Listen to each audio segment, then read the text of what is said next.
guys, and welcome to another episode of the Crochet Cakes podcast. Today we are going to be talking about artistic vision and how it applies to pattern design, whether crochet or knit. I also have a couple of works in progress to share with you and some future plans. Hello, I hope that you've been doing well and you know, you've had a good couple of weeks. I do not know how many weeks it's been because of course it's too easy to check YouTube and have it tell me when was the last time I uploaded a podcast, but I'm hoping it hasn't been more than 2 weeks and a couple of days since the previous episode I shared with you guys.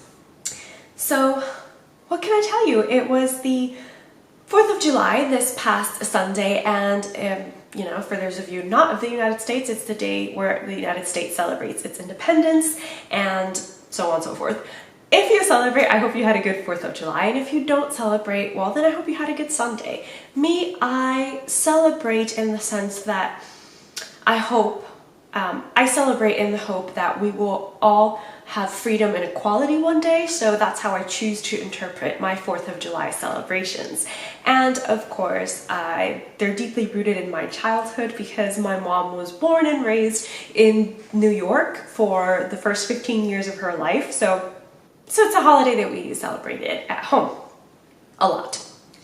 So anyway, as I mentioned at the beginning of the episode, we are going to be chatting about artistic vision, how it applies to knitting and crochet designing. Now, the reason I bring this topic up is because I've been reading a book, and this is Sweater Quest, My Year of Knitting Dangerously by Adrienne Martini, however you say her name. It was published, I believe, in 2010, so it's not a new book by any means. You know, it's already, I'm reading here, yeah, copyright 2010, so it's already 11 years old, but I had never seen it. I had never heard of any of the blogs that are mentioned here, and many of the people in the knitting world were also very new to me, so I am thoroughly enjoying this book and I highly recommend it if you can get your hands on it. You know, and she talks about some things that you may not agree with, some things I didn't agree with, but that's the beauty of a good book. It makes you question, it encourages critical thinking. So in that respect, I fully, you know, back up my liking for this book. It's just, it had its funny moments, it had its deep thinking moments, and to give you a backstory, this book is, the author decided to write it after she challenged herself to knit a Mary Tudor in a year. Now, Mary Tudor is a knitting pattern. It's a very famous knitting pattern. Don't worry, I didn't know this until I purchased the book Tudor Roses. The pattern appears there with some changes because the Tudor Roses book was originally published in 1990 something. So there are some changes to the newer published edition, but you can find the newer published edition on Amazon, and it has the look inside feature so you can see some of the patterns featured in the book. So that was her year of knitting dangerously because she challenged herself to knit this Fair Isle sweater or cardigan, or just could call it a Mary Tudor. This Fair Isle design knitting, obviously, in a year. And she hadn't really knit, so she prepared by knitting some hats, and she takes you on this journey from choosing the yarn to when she started knitting it, to why she stopped knitting it, to why she continued, all these things that can go into the making of a long-term project. And in this journey, she also takes you to meet several other knitters that are particularly famous in the knitting community.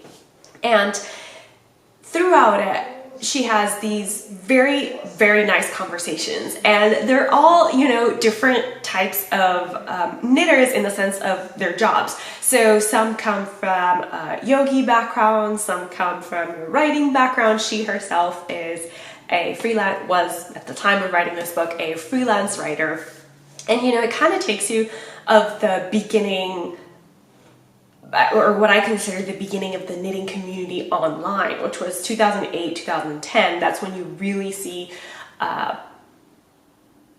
kind of knitters forming communities online. Of course, before that, when the internet started, there were blogs. We still have blogs. Some people read them more than others, but anyway, it's a whole beautiful community that she introduces you to in the case, because I didn't know any of these people existed. And one of the questions that she's always asking herself is, if I changed the colors of this sweater, is it still a Mary Tudor? Is it still the sweater the designer designed? Have I changed her artistic vision? Because the designer of the Mary Tudor pattern is very, very protective of her designs, to the point where she highly discourages people from changing the yarns the pattern calls for, changing the colors, because then you change her vision and then it's no longer something that she designed. And throughout all this book, I just couldn't understand why she kept bringing up this question. And now that I'm towards the end of the book, I have like 20 pages left to finish the book. She finally sits down and has a discussion with somebody that it starts to make sense to me, of this question of why, and if I changed this, is it still something the person designed? And the reason I couldn't click with this question or with this dilemma that she was having was because as a designer, I put my designs out there. Yes, I give a yarn. Yes, I give a gauge. Yes, I give all this information so that you can take this recipe and make the design.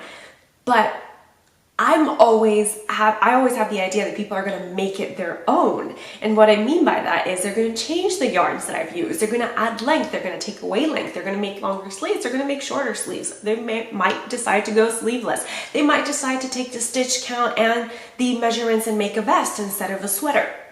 All of these things, to me, that's what people are going to do when they see my design. They are not going to actually make it verbatim. At least that is what I think. So to me, the idea that somebody is so protective of their designs that they will not even encourage people to choose different colors or different yarns, and that will cause such an existential crisis well, not an existential crisis, but will cause this critical thinking from a maker of, am I still making this design just because I changed the colors? It was ludicrous to me to even think that she would consider that she's no longer making X design because she changed the colors on it. Or she changed not just the colors, the yarn the pattern called for.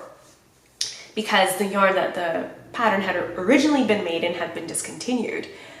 But to me, that is the beauty of being a designer. It's seeing your designs come to life through somebody else's artistic vision. And that, to me, is a very important part of designing. And as not just a designer, but also a maker, I rarely make something in the yarn the designer intended it to be made, because I try to make with what I have. And in order to do that, in order to just make with what you have, you have to be creative in your usage of the yarns at your disposal.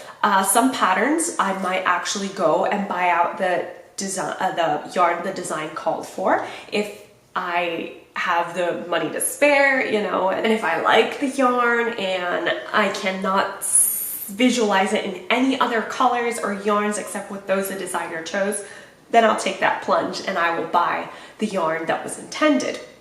But otherwise, as I said, and I'm sure many of you do based on your comments on my yarn substitutions podcast, we get creative, because to us, at least, let me not generalize, to me, the reason I became a maker and a crafter was because I wanted things made in colors of my choosing. I wanted things made in the shape of my choosing.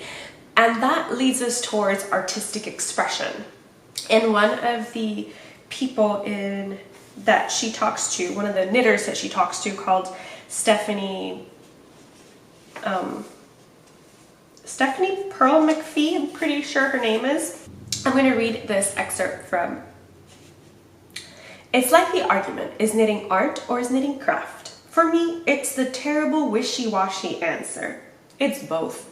It depends on how you're doing it. If you buy a pattern and buy the yarn the pattern suggests and knit it with the color suggested, you're executing someone else's directions, no matter how much joy you do it with. That's craft. That's execution. The definition of art for human beings is that it is self-expression. So the minute that you say, I think this would be better in pink, or the minute that you say, I think the sleeves should be a little shorter, the minute that who you are begins to influence what that thing is, now it's art. So I think what you have to ask yourself is that as long as you are executing what the designer intends for you, you're knitting the designer's sweater. The minute you say, I think the sleeves should be a little bit shorter, or I think this should be this color green, at that point you're knitting almost what the designer suggested. So it's a designer-inspired sweater. So what do you guys think about that? I think that's a very interesting definition to it, and you know, it's some food for thought, and I would love to hear your thoughts on what you think makes a design. Because, for example, I am currently wearing the Eat Cake sweater, or at least a version of the Eat Cake sweater, because the original Eat Cake sweater was designed in a wool yarn, a very beautiful lightly speckled yarn in the Pantone colorway by We Crochet or Knit Picks. They designed, that was the yarn I designed the sweater in. And by switching the yarns to linen blend yarns and switching my colors and shortening the sleeves, you could theoretically say I have changed the design. But I don't think I've changed the design per se. I think I've offered a different interpretation of the design. And to me, that is one of the fascinating things about designing patterns and making them available to other people. It's giving them the idea, but then the freedom to fly their own way, to choose whatever they want to choose. And yeah, that's my take on is this sweater still a blank designer sweater if I do this, or that? And I would love to hear your thoughts on it. As I said, this all came about because of the Sweater Quest book. She has some very interesting people in there. There's a knitting yoga instructor who also offers a beautiful view of changing things and making them your own, because that's something that's very yoga. It's making things your own. If your body is not able to execute a certain movement, then how can you go around that to execute the movement and still get the same feel and exercise the same body parts without actually hurting your body? So it's all very, very interesting, and it's something that I would continue to think about as I close my chapter on this book. Again, if I find the link of where you can get this, I will put it in the description box below, where you can find any and all information. So this also leads me into a future work in progress, because I had designed about a year or so ago a waistcoat or a vest or a tank top, however you want to use it, with some gorgeous yarn from Luna Yarns. But I haven't published it because it is a very particular yarn. It is a Z-twist yarn, and that makes the whole crafting experience completely different.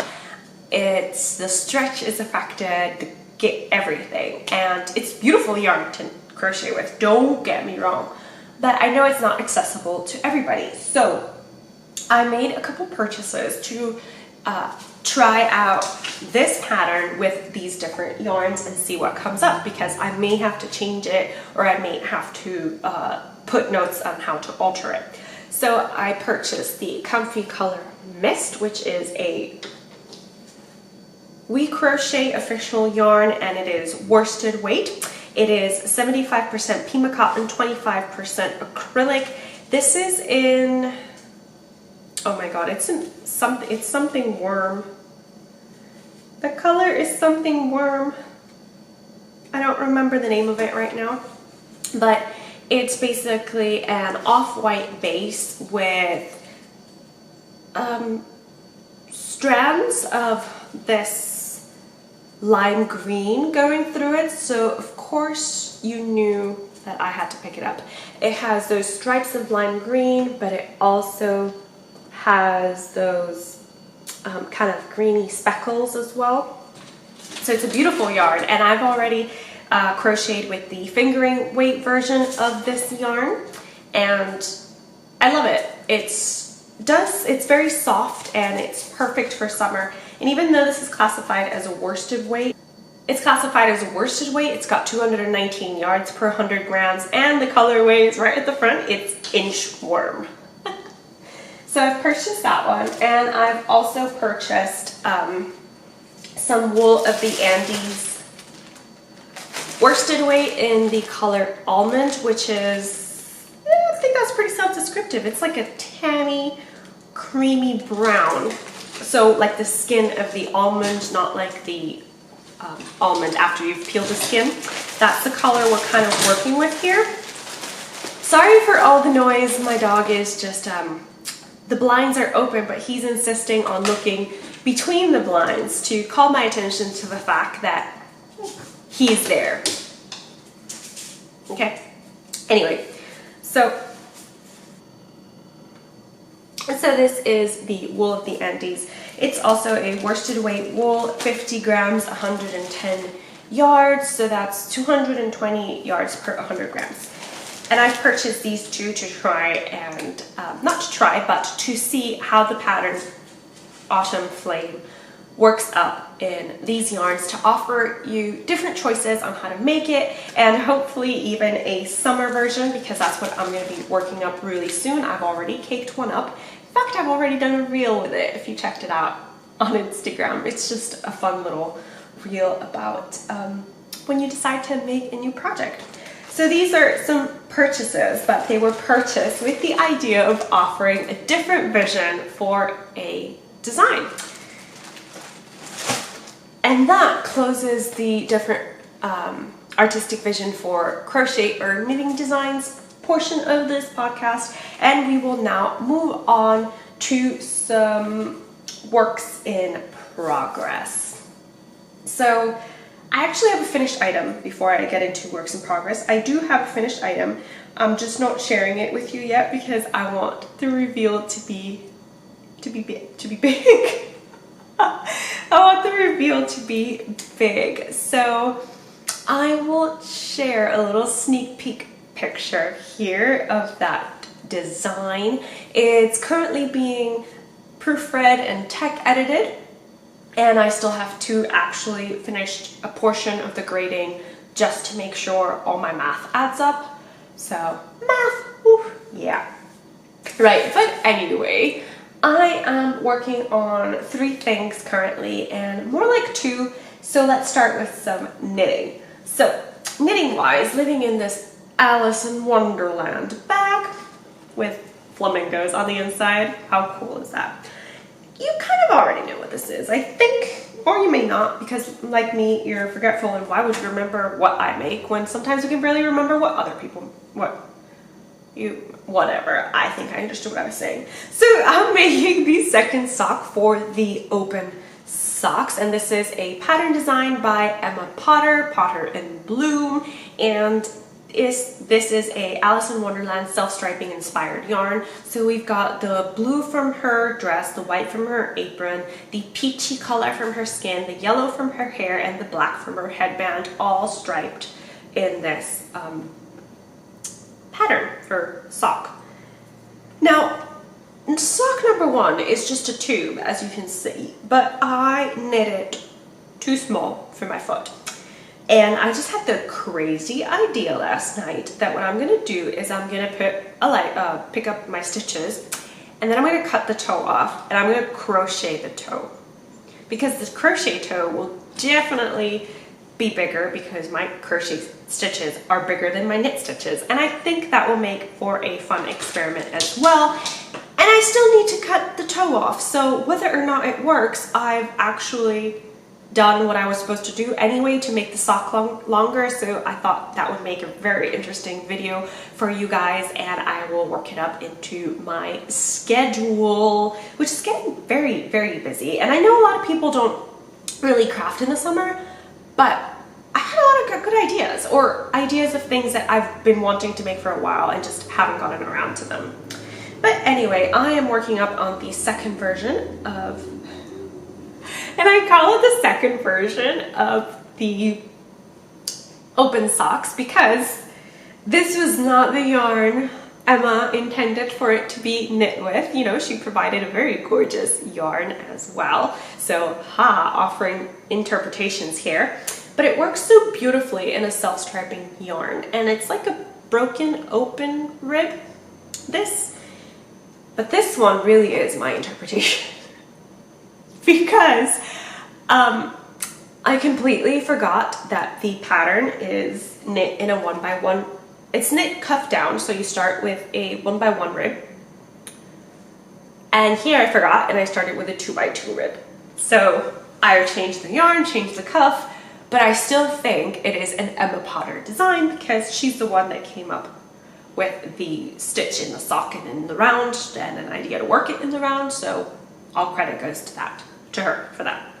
And I've actually remembered to do knitting in the back and the pattern in the front, and I am knitting these in Chiagu Magic Loop 2.25. Now the reason I'm doing tube socks is because I honestly do not understand how to knit a heel in Magic Loop. I've watched several videos, and I think the one that I came closest to understanding was Kay Jones's Magic Loop tutorial that you get if you're a patron to her. But yeah, even that one was like, what am I doing? So since I don't find knitting the heel intuitively on Magic Loop, I decided not to knit the heel at all and do an afterthought heel if I ever have the afterthought to actually make that heel. So that is where I'm at in the open socks. The yarn is, oh goodness, did I lose the label? Yeah, I did. No, it's here. It's Moose and You yarns. And like I said, it's her Alice inspired colorway, which I really think she got spot on, and I love that it's self-striping. It's just absolutely gorgeous. So that's whip number one. Whip number two, it's a recent pickup, and it's living in my interpretation of the Stocky Sock Bag by Sandra of Cherry Heart. So you see how the topic of this podcast is artistic interpretation, artistic vision, because she made this as a sock bag, and I decided to use her same instructions to make a bigger shawl-sized bag. And I love it. It's one of my favorite bags. Unfortunately, I didn't really do well on finding a closing for it, or making a closing ribbon pull for it. Anyway, living in here is a test crochet, and I will put the details on who the designs are, their Instagram handles and everything down below. So as I was saying, this is the crochet version of the sea glass top. It is designed to be worked with your yarn scraps because it's a 1x1 color work, so you're changing colors every row, but also every stitch. Or, you know, I don't see why you couldn't also keep going in the 1x1 color work if you wanted, like inverting it. But anyway, these are the yarns. You can't really see. Let me pull the sock down. So of course, you guys know I went for almost all the green yarn I had in my stash, and I've got some pinks in there, but it's because they got speckles of green. So I'll just pull them out and show you to make that easier. This was the yarn from my second sock syndrome swap, and this was the yarn that was left over from making a bobble in time. It's very chartreusey green. This one has kind of like an olive green in the middle and then a lighter green around. And I've got, oh my goodness, Enchanted Forest, it's a variegated yarn. It's got aquas, teals, lime greens, chartreuse greens, and reds and black speckles running through it. This is my one and only Black Elephant Yarns Hank. It's from ages ago. I've got I think this is Rainless Lupin from Kay Jones of the Bakery Bears. She doesn't really dye yarn anymore, but it's a gorgeous colorway that's got teals, darker teals, lighter blues, greens, darker specks of greens, grays, all running through it as well. So you're kind of seeing a little theme here. And I've got, this is Don't Call Me Nymphadora, which is bubble gum pink and fuchsia pinks with some green specks and some purple specks. And I know I'm not a pink person or a purple person, but I could not resist a Don't Call Me Nymphadora colorway at the time. This is all really old yarn actually. So those are all the colors that are being put into this sea glass top. And it's crocheted with a 5mm hook, which I am also using because even though I have a loose gauge, knitting 1x1 color work kind of tightens the gauge as you go along. And the third work in progress is something that I had shared with you last time in the beginning stages, and this is my interpretation of a Polle Vie bag. So I'm following her general recipe of where to put things and how to attach the bag, the crochet to the bag, but it's completely my interpretation in terms of what colors I'm choosing and what stitches are going where. So, of course, continuing on with what her vision was and then what my vision is for the top. Now, I really wanted to make kind of a little mushroom woodland scene, and I had sewed them all together to the mushroom woodland scene, but I didn't like how they ended up looking, so I ripped it all out. But these are my little mushrooms. And it's an inverted heart attached to a little stem. I'll put the details on where I got this pattern from in the description box below. It is a free pattern, or you can pay to have the downloadable PDF. And I'm also working up the flowers that I wanted to hang, because one of the things that really attracted me to the Polle Vie bag is when she hangs flowers from the bag. I just find them so absolutely adorable. So I'm working on those, but I realized I don't have enough like scrap yarn that is colorful to make flowers in. So I found that sad because I really just want to use scrap yarns.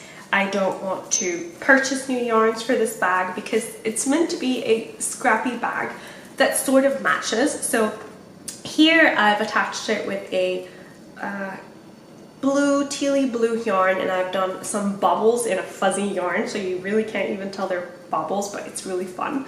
And then I've done a Granny Smith or apple green as my main color. And then I did a border of slip stitches, in a fuzzy pink yarn. And below that I did with some really novelty yarn. It's got so many chains and colors, but there we are. Oh, I did a scalloped edge, that's what I was trying to say. So these are my 3 current works in progress. I will start the summer version of my Luna Yarns top. Maybe not today, but certainly this week. Today is Tuesday, and I already feel like the week is flying by. And some future projects, other than the inchworm green top that I shared with, it's going to be very, very in the near future. The summer romance cowl has started. It's hashtag SRCal2021. I know some of you were curious as to whether or not Claudia would run it this year, and even though we ran a little bit behind, because honestly I have no concept of time anymore. I don't know if you do. Please let me know how you keep track of time, because I do have a planner and I write it in this planner every day, but it's like time-wise I still don't know what I'm doing, if that makes sense. So for this year's, we chose Paranormal Romance. So yes, you can ghost with ghosty things or however you interpret paranormal romances to be. And of course, it's the summer romance cowl. So you choose what you want it to be. If you want it to be from a movie, from a book, from a play, whatever you choose, you tag it on Instagram, because we're just doing it on Instagram this year. It's very low key. Just do the hashtag SRCal2021, which I would also put down below, and see all the beautiful projects and be inspired. What did I choose this year? I am finally getting around to crocheting something from my favorite movie, The Mummy. And I'm using Evie and Rick, you know, as my paranormal couple. And I chose this colorway from Stitchcraft and Wizardry. This is Hercule Poirot on Princess Jasmine, which is 80% superwash EF merino, 10% cashmere, and 10% nylon. And it's got the darker tan colors of the boots Rick wears, but also his gun holster, and it's got the lighter sandy tones of the Egyptian desert, which kind of spun their whole romance. So, this is what I chose. What am I making with it? The Treasure Island shawl. Yes, it's gonna finally make an appearance, and in fact, I'm gonna guarantee it by caking this up. I'm gonna cake this up, and I'm gonna make the Treasure Island shawl by Hannah from the Cozy Cottage Crochet. Why? Because Evie and Rick hunt treasures. So I thought it would be perfect for that, and it is a one skein project, and this one came with a lovely little brown mini skein, which I will also incorporate into the shawl just to represent Evie's hair, although I think her hair was more black, but we're going with that. It's my interpretation. It's my art, my interpretation. So that is my future project. I hope you guys join in on the cowl. We haven't missed a year yet running it, and I really want to see and hear and learn about the movies and or works that inspired your work in crochet or knitting or spinning, anything fiber related. As long as you can put it into the Paranormal Romance cowl, we'll accept it. And last but not least, in my other acquisitions, I've got Interweave Crochet, their summer 2021 edition, and I purchased this because trying to get to it. First of all, I really like the styling. There are some very, very pretty patterns here, and there's a gorgeous interview about the woman who shaped crochet. So we've got Dora Orenstein, we've got Lindy Chin, and we've got Doris Chan. And it gives you a little interview from each of them and pictures of things that they've designed. So Lindy Chin, look at that. Isn't that gorgeous? And look at this dress. I love that dress. But I also purchased it because I'm looking for it. Why isn't it? Aha, here we go. Alison Chu, my friend Alison Chu, the publisher of More Mag, designed this tank. It's called the Alfresco tank, and in the back it's tie. In the back, of course, I'm already thinking of how I would adjust that, and I'm thinking of putting a zipper, maybe. But I really liked that top, and it's also got an interesting article on how to shape filet crochet, which I'm definitely going to read, because you guys know one of my favorite stitches is this one. And I've always played around with how to shape it, but I've never gotten it to a point where I like how I've shaped it to actually incorporate it in a pattern. So I think that'll be really fun. There's a lot of pretty stitches here. I mean projects here, sorry. We've got a pineapple one, which is in the front cover here. Oh, and this one. This one's a different portion in the front and in the back. Let me find that for you here.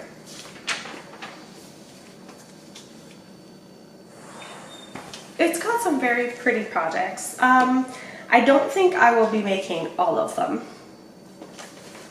Definitely be making those because they're pretty, like for gift bags, if you like making gift bags for people.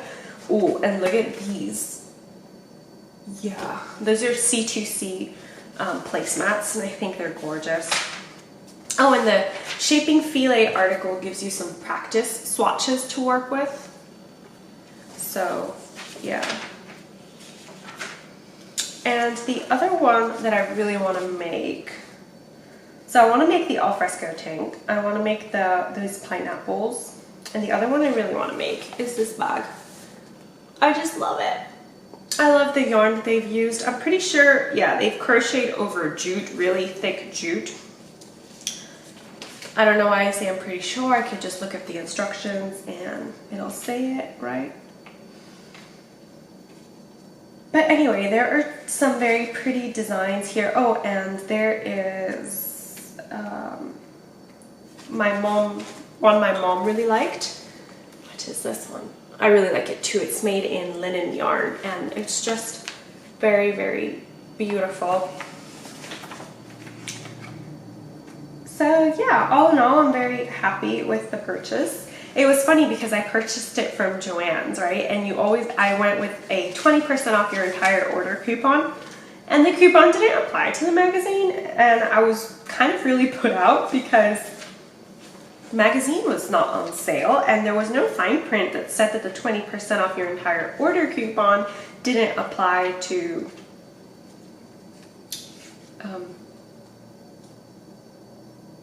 magazines. Oh my God.